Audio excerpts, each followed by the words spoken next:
হাত থেকে বিস্কুট নিয়ে যাবে।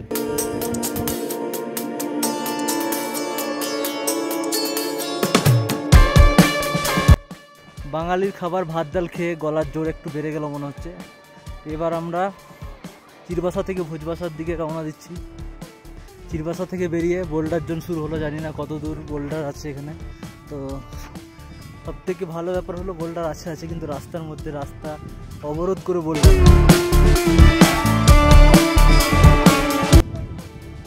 অনেকক্ষণ থেকে একটা শব্দ পাচ্ছি ওপরের দিকে, মনে হয় ঝর্ণা টর্ণা কিছু আছে।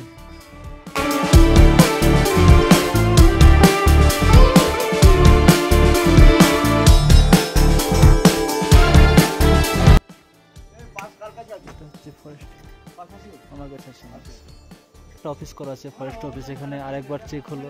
আমরা যারা ওখান থেকে পারমিশন এনেছিলাম, সেই পারমিশন এখানে আরেকবার চেক হয়। গঙ্গোত্রী থেকে গোমুখ যাওয়ার রাস্তায় দুটো চেকপোস্ট পড়বে। প্রথমে গঙ্গোত্রী থেকে 2 কিলোমিটার ওপরে একটা চেকপোস্ট। সেখান থেকে আমাদের যে পারমিশন কপি দিয়েছিল, সেই পারমিশন কপিটা এই চিরবাসার কাছে আরেকবার চেক করলে। একই ধরনের রাস্তা, একই ধরনের সিনারি দিয়ে এগিয়ে চলেছি ভোজবাসার দিকে। মোটামুটি চিরবাসার থেকে আমরা 2.5 কিলোমিটার চলে এলাম। এখন ঘুরতে বাজে 1:20 মতো। সবাই আগে চলে গেছে আর আমি ভিডিও করার জন্য পেছনে পড়ে আছি।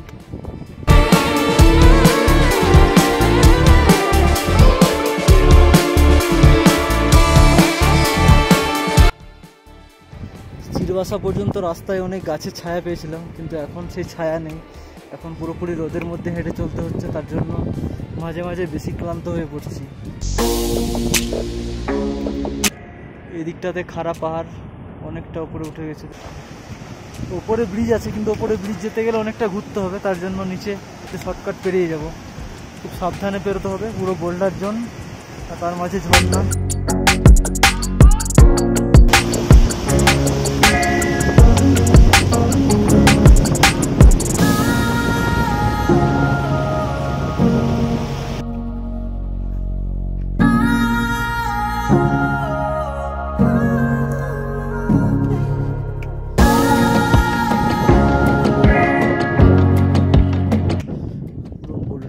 কাজ চলছে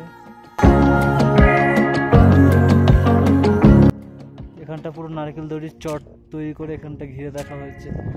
উপর থেকে মনে হয় পাথর পড়ে, তার জন্য সেটা রোধ করার জন্য এখানে এরকম করা হয়েছে। এরপর অনেকটা চড়াই আছে, উপরে উঠতে হবে অনেকটা। হাঁটতে যেন আর পাচ্ছি না, এরকম অবস্থা হয়ে গেছে। রাস্তায় হাঁটতে হাঁটতে এই জায়গায় আরেকটা সাইনবোর্ড চোখে পড়লো। সাইনবোর্ডটা খুব important. Stone falling zone, please walk carefully. ভীষণ হাওয়া দিচ্ছে, দেখুন পাথর হাওয়াতেই পড়ে যাচ্ছে।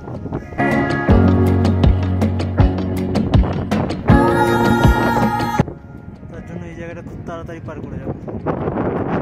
একটা ঝর্ণার নিচে নেমে গেছে, দেখুন ওই যে উপরে গ্লেসিয়ার আছে।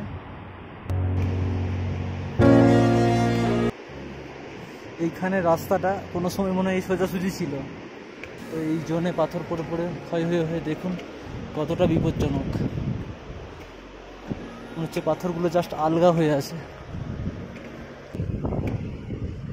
এইরকম ঝুঁকিপূর্ণ এবং সংকীর্ণ রাস্তা সত্যি খুব বিপজ্জনক। ওপর থেকে একটা পাথর গায়ে পড়লে 200-300 ফুট নিচে অনায়াসেই গড়িয়ে যেতে হবে। সামনে যে আমরা সাইনবোর্ডটা দেখেছিলাম, ওই সাইনবোর্ডটা এই রাস্তার সতর্কবার্তা বহন করছে।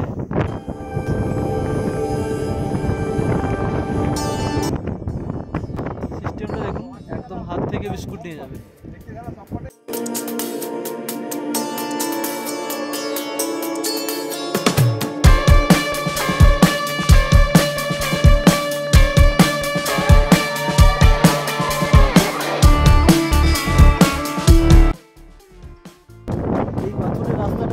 আমরা ভোজবাসাতে পৌঁছে যাব, আর বেশিটা রাস্তা নেই।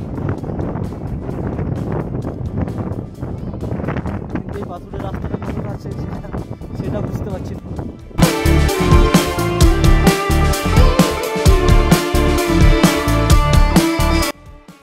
বিশাল ঠান্ডা ঠান্ডা হাওয়া দিচ্ছে, এবার জ্যাকেটটা না পরলেই নয়। সামনে ভুজবাসার, দূর থেকে ওই আশ্রমটা দেখা গেল। যে দূরে দেখা যাচ্ছে, এখানে কয়েকটা ঘর দেখা যাচ্ছে, পাশে কয়েকটা ট্রেন দেখা যাচ্ছে, এখানে একটা ঘর দেখা যাচ্ছে। তো কোনটাতে স্টে করা যায় না যায় সেটা চলুন গিয়েই দেখা যাবে।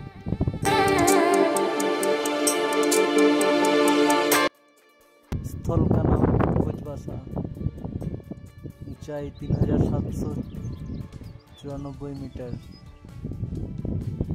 गोमुख यहाँ से 4 किलोमीटर। এখানে রুম খোঁজার পালা চলছে এখন। সামনে একটা আশ্রম রয়েছে, সেই আশ্রমে লাঞ্চ ডিনার ব্রেকফাস্ট দিয়ে 400 টাকা পার হেড। আর এখানে দেখি খবরটা নিয়ে কি হয়। Tourist rest house भुजबसा।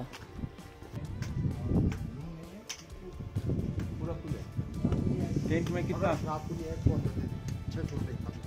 एक आदमी का 600।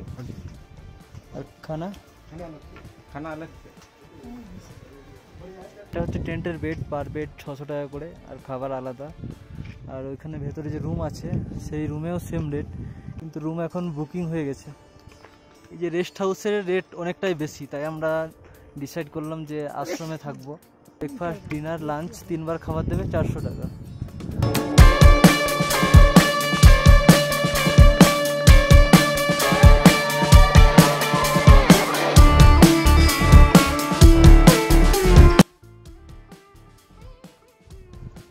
এখন ঘড়িতে বাজে 4:05, আর আমরা একটু আগে পৌঁছেছি ভুজবাসাতে।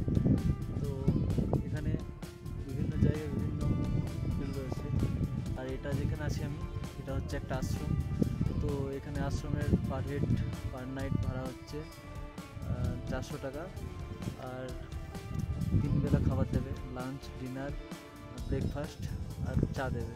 তো আমরা এখানে রুম নিয়েছি, জায়গার পরিস্থিতি আর ভাড়া অনুযায়ী রুম একদম ঠিক আছে। রুমের ভেতরটা একটু দেখাই। এই হচ্ছে রুমের ভেতর, এই পরপর লাইন করে 1 2 3 4 5 6 7 আর এদিকে আছে 6, 7 আর 6 13টা বেড আছে এখানে। আমরা যেহেতু একটা টিমে 6 জন আছি, আর নীলাঞ্জন একজন, যার সঙ্গে পরিচয় হয়েছে নতুন, 7 জন, তার জন্য আমাদেরকে এই রুমটা দিয়েছে। তো এই হচ্ছে আমাদের আজকের রুম। রুম যে বিশাল বড় তা না, কোনো রকম করে থাকা যাবে। বারান্দার একদম সোজাসুজি চলে এলাম। তো এখানে 3-4টে বাথরুম রয়েছে, মোটামুটি কাজ চালানো মতো বাথরুম আছে, অসুবিধা নেই কিছু। যেমন ভাড়া তেমন আর জায়গা পরিস্থিতিতে সব কিছু একদম ঠিকঠাকই আছে। আশপাশটা একটু ঘুরে দেখে নিই। এইগুলো সবই রুম আছে। তো এখানে যেরকম মানুষ আসে সেই রকম অনুযায়ী, ধরুন 2 জন এলো সেরকম রুম দেয়, 4 জন এলো সেরকম রুম দেয়, আমরা 7 জন আছি সেরকম রুম দিয়েছে। আমরা এসেছি ওই দিক থেকে, আর আশপাশটা আমি একটু ঘুরিয়ে দেখাবো বিকালবেলা কেমন এখানকার পরিবেশটা কেমন থাকে।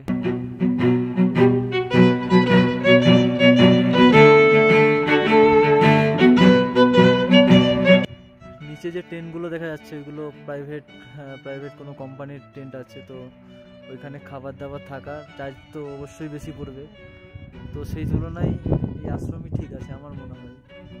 নদী পার করার সিস্টেমটা দেখুন, 2 দিকে দড়ি বাঁধা আছে, আর এই একটা ডলির মতো করা আছে। তো যে বসবে তার লোকজন কিংবা কেউ এই দিক থেকে টানলে সে ওই পার থেকে এই পারে আসবে, ওই পারের লোক যদি টানে তাহলে এই পার থেকে ওই পার চলে যাবে।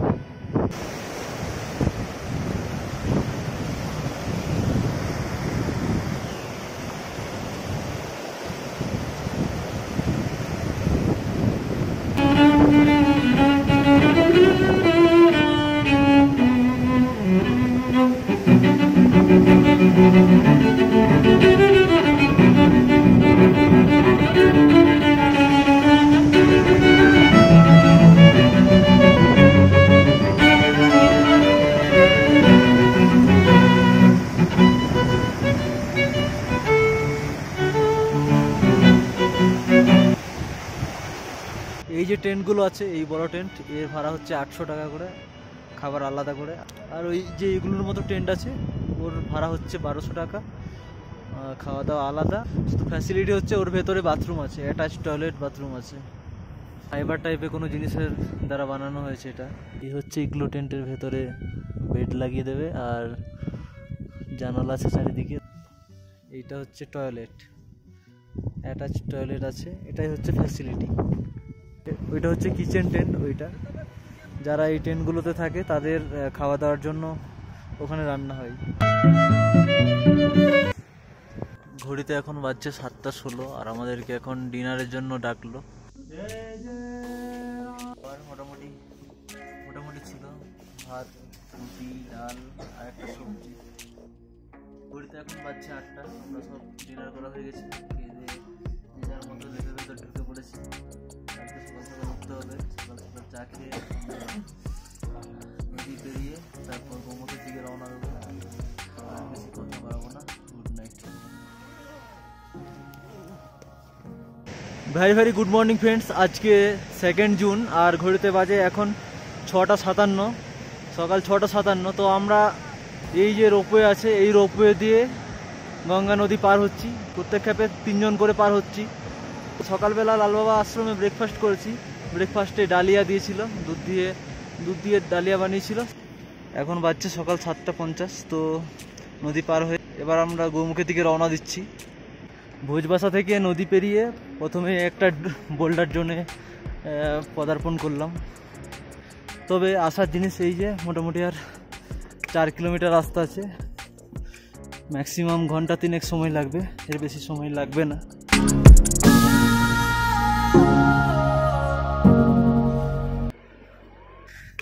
ওইখানে দড়ি টানতে খুব টায়ার্ড হয়ে গেলাম। মনে হচ্ছে না হাঁটার থেকে বেশি কষ্ট ওই দড়ি টানা। এনার্জি অনেকটা ডাউন হয়ে গেল। রাস্তা মনে হচ্ছে না যে বিশাল টাফ হবে। টাফ আছে, বিশাল যে টাফ হবে সেটা মনে হচ্ছে না, কারণ কালকে পর্যন্ত রাস্তা মোটামুটি ঠিকই ছিল, হাঁটতে অসুবিধা হয়নি।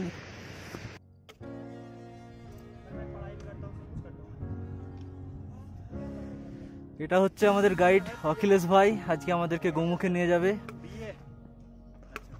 তো आप यहाँ पे रहते हैं? जी, हम हैं यहाँ के टोपर गाइड। ওনার মতো দৌড়াচ্ছে, আমাদের থেকে অনেকক্ষণ পরে স্টার্ট করেছে, তবু দেখুন আমাদের সঙ্গে নিয়ে নিল।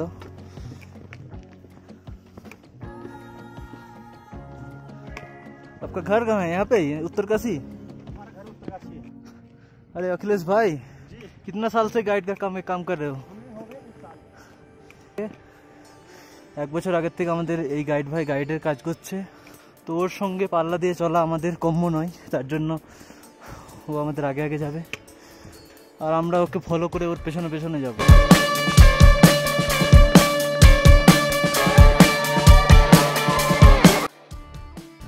একদম পাথুরের রাস্তা, তবে বিশাল যে চড়াই আছে সেটা না, কিন্তু পাথুরের রাস্তা, সাবধানে পা ফেলতে হবে। हमारे सामने आरेकटा ग्रुप আছে, একটা फैमिली ग्रुप। कौन सा पिक क्या है? ये सामने है गोभी, वो दिख रहा है।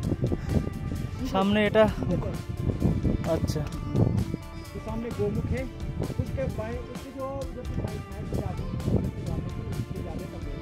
अच्छा अच्छा, ठीक है। और ये पिक कौन सा पिक वो है? रक्तबन है, उसके ऊपर जाते हैं, रक्तबन है उधर, ये रक्तबन उधर है, रक्तबन उधर के लिए, उधर के लिए वो बर्फ नहीं दिख रहा, उसकी खाली नहीं है जो ऊपर के लिए, वो रक्तबन है।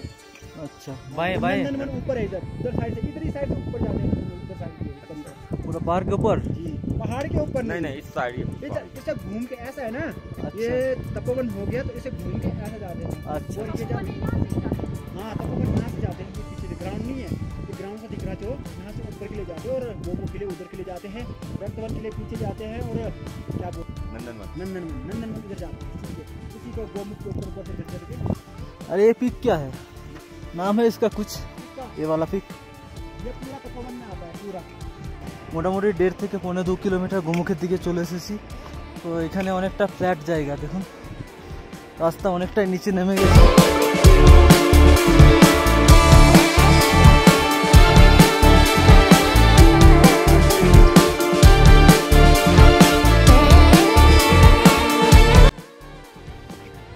বালির মধ্যে হাঁটার সময় মনে হচ্ছে যেন আমাদের কোপাই নদীর ওপর হেঁটে চলেছি। পার্থক্য শুধু এটাই হলো যে আশেপাশে প্রচুর পাহাড় আমাদেরকে উঁকি মেরে দেখছে।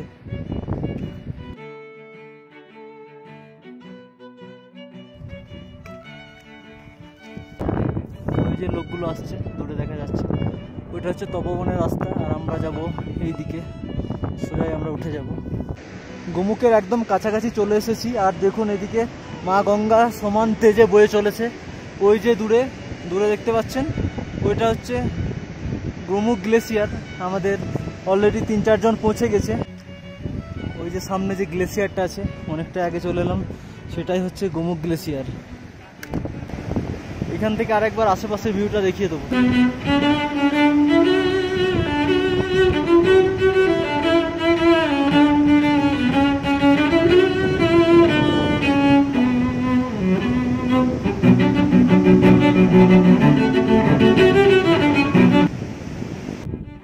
ওই দেখুন, জুম করে দেখাচ্ছি আমি, ওরা তপবন ট্রেক থেকে ফিরছে। আর এই হচ্ছে গোমুখ, যেখান থেকে গঙ্গা মায়ের জন্ম, যেখান থেকে গঙ্গা মা উৎপত্তি হয়েছে। মনটা পুরো ছটফট করছে যে কতক্ষণে ওখান পর্যন্ত পৌঁছাই। এখন ঘড়িতে বাজছে 9:50। আমরা এইমাত্র গোমুখে পৌঁছালাম। ওই যে দূরে দেখছেন, ওইটা হচ্ছে গোমুখ। ওখান থেকে মা গঙ্গার উৎপত্তি। এখান থেকে মা গঙ্গা গোটা ভারতবর্ষে ছড়িয়ে পড়েছে। আমি বোতল এনেছি সঙ্গে করে, এখানকার পবিত্র জল আমি আমার বাড়িতে নিয়ে যাব। তো জল ভরে নিচ্ছি। আর এই যে জায়গাটা দেখছেন, এই জেলা পুরো গ্লেসিয়ার, একদম বরফ। এই সামনে দেখছেন, ওটাই হচ্ছে গোমুখ। ওখান থেকে মা গঙ্গা ওপরে যে পর্বত আছে, সেই পর্বতের জল নিচে নিচে এসে ওইখান থেকে বেরিয়ে আমাদের সমতল ভূমিতে প্রবাহিত হয়েছে। তো আমি এখন এই বোতলে জল ভরে নেবো, বাড়ির জন্য জল নিয়ে যাবো।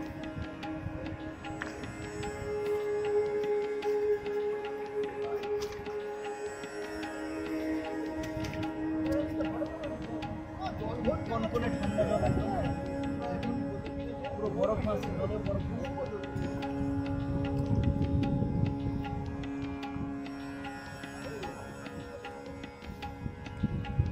এক বোতল জল ভরে নিয়েছি। জায়গাটা খুব বিপজ্জনক, যখন খুশি তখন ঢুকে যেতে পারে।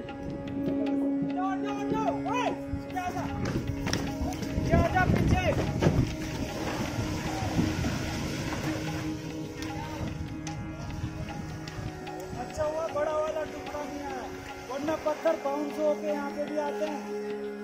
ওটাও পড়বে এদিকে। এইমাত্র কয়েক সেকেন্ড আগে ওপর থেকে একটা বড় পাথরের চাই নিচে পড়লো, জলে পড়লো। তখন ওই পাথর বাউন্স করে আমাদের গায়ের পড়তে পারে। জায়গাটা খুব পবিত্র, কিন্তু ততটাই ভয়ানক। খুব সাবধানে এখানে জল ভরতে হবে। যারা স্নান করবে খুব সাবধানে স্নান করতে হবে, না হলে যখন তখন দুর্ঘটনা ঘটে যেতে পারে। মোটামুটি আধ ঘন্টার বেশি সময় এখানে কাটালাম, খুব ভালো লাগলো।